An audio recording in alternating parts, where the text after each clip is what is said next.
نحمده ونصلي ونسلم على رسوله الكريم اما بعد فاعوذ بالله السميع العليم من الشيطان الرجيم بسم الله الرحمن الرحيم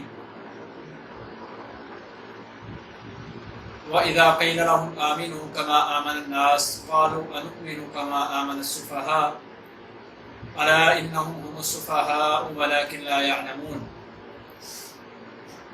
سامعین محترم،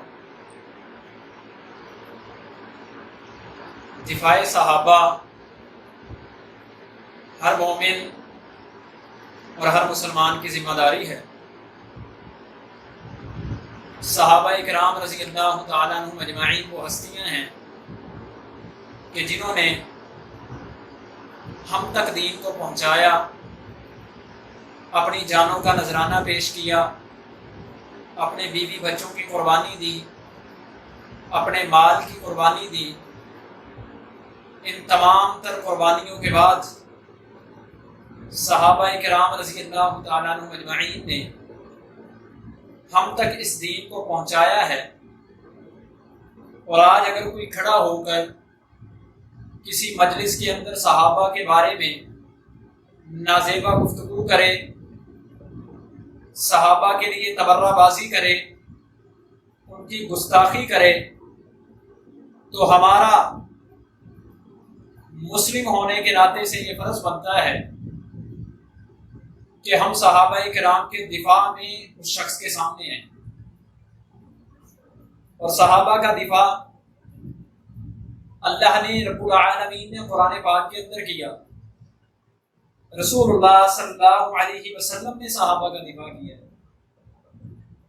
چنانچہ ارشاد باری تعالی ہے صحابہ کے دفاع کے اندر پہلی آیت کہ جب ان لوگوں سے کہا جاتا ہے کہ ایمان لے کے آؤ جس طرح یہ لوگ ایمان لے کے آتے ہیں، تو یہ لوگ کہتے ہیں قالوا انؤمن کما آمن السفہاء، کیا ہم ایسے ایمان لے کے آئیں جیسے بے وقوف لوگ ایمان لے کے آئے۔ اللہ نے فرمایا الا انہم هم السفہاء، خبردار صحابہ کو بے وقوف کہنے والے میں اللہ رب العالمین خود صحابہ کے دفاع میں ہوں۔ جو صحابہ کو بے وقوف کہتے ہیں وہ اصل میں خود بے وقوف ہیں، اور ان کو اپنی بے وقوفی کا علم ہی نہیں ہے، یا ان کو صحابہ کے مرتبے اور مقام کا علم ہی نہیں ہے۔ اور دوسری آیت، اللہ کے رسول صلی اللہ علیہ وسلم جب جہاد کے لیے چندے کی اپیل کرتے تو کچھ لوگ جو ہے وہ بہت زیادہ مال اللہ کے رستے کے اندر دیتے اور کچھ لوگ تھوڑا سا مال دیتے۔ تو منافقین یہ کہا کرتے تھے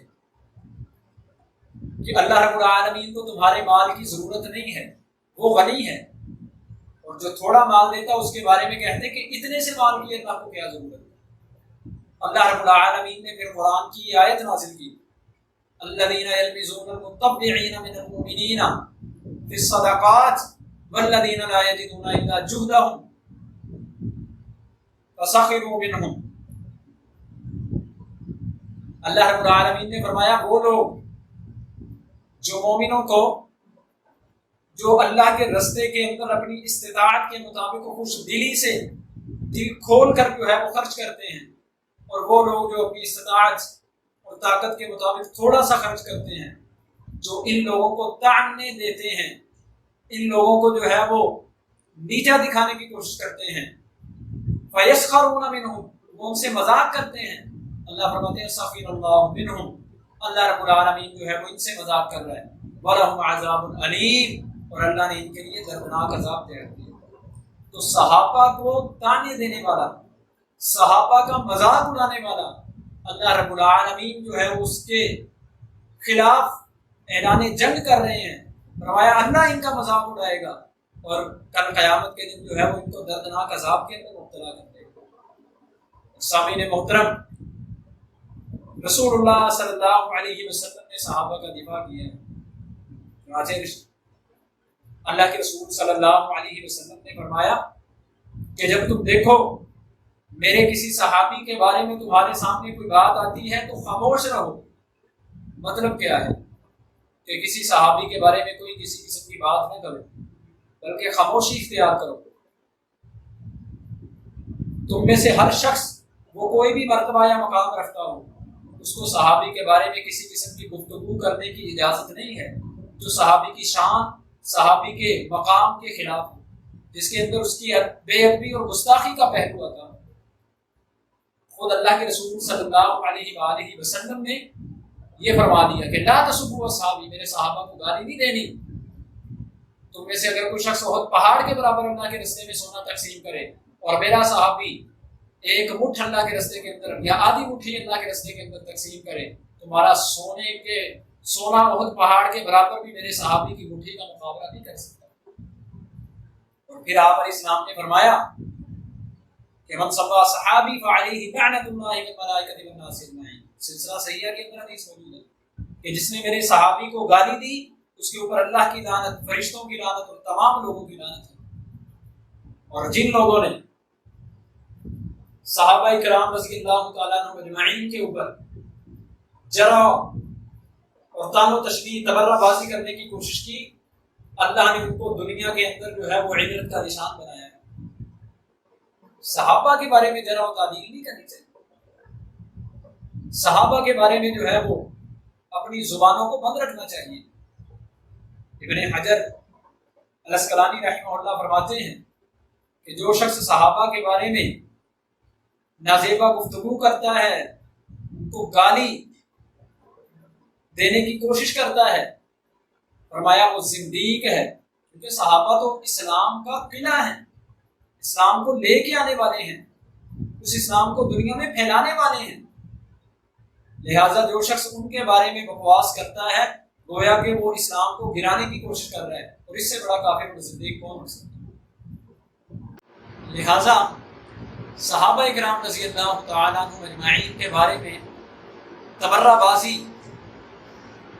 اور ان کے بارے میں گالم گلوچ کرنے سے پہلے یہ چند مثالیں، یہ چند واقعات انسان کو ذہن میں رکھنے چاہیے، اور پھر صحابہ کے بارے میں اپنی زبانوں کو بند رکھنا چاہیے۔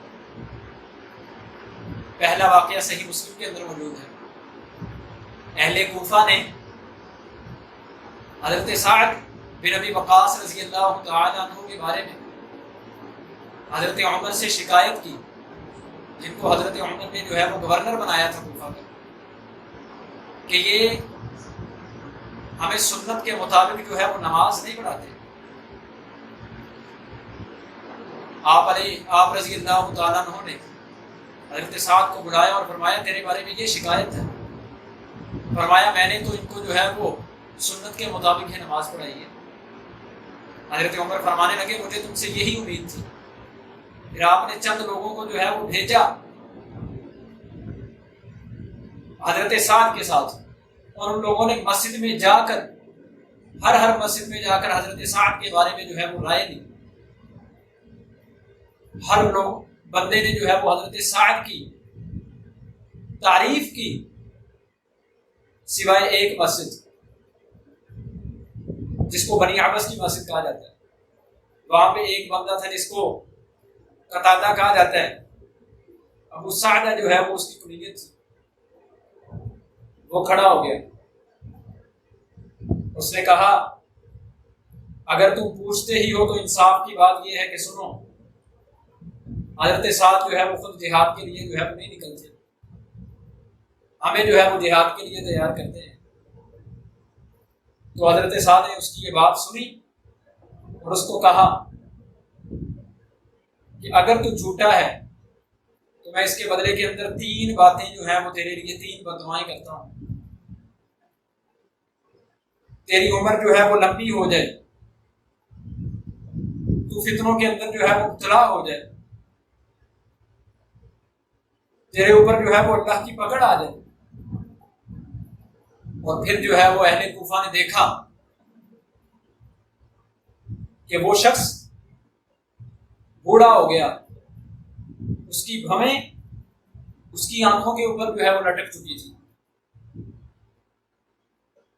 اور وہ گلی کے کونوں کے اوپر کھڑا ہوتا تھا، اور اس عمر کے اندر آگے بھی لڑکیوں کو چھیڑا کرتا تھا اور کہا کرتا تھا ہائے افسوس اصابتنی دعوت سعد، اللہ کی قسم مجھے جو ہے وہ سعد کی بد دعا جو ہے وہ لے بیٹھی، مجھے سعد کی بد دعا نے جو ہے وہ برباد کر دیا۔ تو یہ وہ شخص جس نے صحابی کے بارے میں ایک بات کی، اللہ نے دنیا کے اندر جو ہے وہ ذلیل و رسوا کر دیا۔ اور وہ بڑھیا جس نے حضرت سعید بن زید رضی اللہ تعالیٰ عنہ کے بارے میں یہ کہا، مروان بن حکم کے پاس آ کر کہ انہوں نے میری زمین کے اوپر قبضہ کر لیا، انہوں نے حضرت سعید بن زید کو بلایا اور کہا یہ عورت آپ کے بارے میں یہ کہتی ہے۔ آپ نے فرمایا کہ میں یہ قبضہ کرنے سے پہلے اس حدیث کو اپنی ذہن کے اندر رکھوں، جس کی میں آپ نے فرمایا کہ جس نے کسی کی ایک بالشت زمین کے اوپر قبضہ کیا، اللہ کل قیامت کے دن اس کے گلے کے اندر 7 زمینوں کا توق بنا کر جو ہے وہ پہنا دے گا۔ اور پھر فرمایا کہ اگر یہ بڑھیا جھوٹی ہے تو میں اس کے لیے بد دعا کرتا ہوں کہ یہ اندھی ہو جائے اور اسی زمین کے اندر جو ہے وہ ہلاک ہو جائے۔ راوی کہتا ہے کہ وہ عورت جو ہے وہ اندھی ہو گئی تھی اور دیواروں کو ٹٹولتی پھرتی تھی، پھر آخر ایک دن جو ہے وہ اپنی زمین کے اوپر چل رہی تھی، اسی زمین کے اندر جو ہے وہ دھنس گئی۔ تو صحابہ کرام کے بارے میں کسی قسم کی گفتگو کرنے والا جو نازیبا گفتگو ہو، بے ادبی اور گستاخی کے اوپر جو آتی ہو، اللہ نے اس کو دنیا کے اندر جو ہے وہ نشان عبرت بنایا۔ محمد بن سیرین رحمہ اللہ فرماتے ہیں کہ میں بیت اللہ کا طواف کر رہا ہوں، ایک شخص کو دیکھا وہ دعا کر رہا ہے، اللہ مجھے معاف فرما، حالانکہ مجھے پتا ہے تو مجھے معاف نہیں کرے گا۔ تو کہتے ہیں مجھے بڑا تعجب ہوا، میں نے اس سے پوچھا بھی تم یہ کیوں کہہ رہے ہو؟ تو اس نے مجھے بتلایا کہ میں خواہش کرتا تھا کہ میں حضرت عثمان کے منہ کے اوپر معاذ تھپڑ ماروں، مجھے زندگی میں موقع نہیں ملا، لیکن جب وہ دنیا سے چلے گئے، ان کی میت پڑی تھی، لوگ آ رہے تھے دیکھنے کے لیے، میں بھی نکلا دیکھا اور میں نے کفن اٹھا کے جو ہے وہ تھپڑ مارا، تب سے میرا یہ ہاتھ جو ہے وہ سوکھ گیا۔ اور محمد بن سیرین فرماتے ہیں میں نے اس کے ہاتھ کو دیکھا، وہ لکڑی کی طرح سوکھا ہوا تھا۔ کیوں؟ صحابی کے اوپر جو ہے وہ بے ادبی اور گستاخی اللہ رب العالمین کو جو ہے وہ پسند نہیں ہے۔